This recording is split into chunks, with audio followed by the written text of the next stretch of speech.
Air ইন্ডিয়ার ফ্লাইটে ঘটে যাওয়া এই ঘটনায় বেশ চাঞ্চল্য তৈরি হয়েছে। বিমানে এক নারী ঘুমিয়ে আছেন, হঠাৎ শরীরে অস্তিত্ব টের পেয়ে জেগে ওঠেন। তবে চোখ খুলে বুঝতে পারেননি ঠিক কি ঘটেছে তার সাথে। অতঃপর কি হচ্ছে জানার জন্য গায়ে চাদর টেনে ফের ঘুমানোর ভান করেন। আর তখনই ছবিটা পরিষ্কার হয়। তিনি লক্ষ্য করেন পাশের যাত্রী চাদরের নিচ দিয়ে তার জামার ভিতর হাত ঢুকিয়েছেন। এরপরই শোরগোল পড়ে বিমানে। ওই নারীর অভিযোগে গ্রেপ্তার করা হয় ওই আসামিকে। জানা যাচ্ছে গণেশ পার্কর নামে ওই ব্যক্তি ভারতীয়, তবে নিউ ইয়র্কের বাসিন্দা।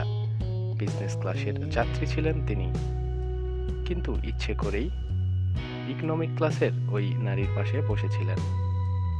তারই অসভ্যতা টের পেয়েই চিৎকার করেন ওই নারী। অতঃপর ওই যাত্রীকে আটক করা হয়। নিউ জার্সির এক ফেডারেল কোর্টে তার বিচার চলছে। নিজের অসভ্যতার জন্য পরে ক্ষমা প্রার্থনা করেন ওই ব্যক্তি।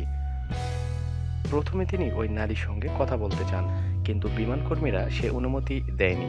ফলে নারীর কাছে ক্ষমা চেয়ে তিনি দুটো চিঠি লেখেন। মুহূর্তে ভুলে এ কাজ করে ফেলেছেন বলেও তিনি জানান, কিন্তু আদালত আপাতত সে কথা শুনতে নারাজ।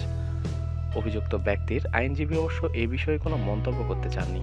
প্রতিদিন নিত্য নতুন খবরাখবরের জন্য আমাদের চ্যানেলটি সাবস্ক্রাইব করে আমাদের সাথেই থাকুন।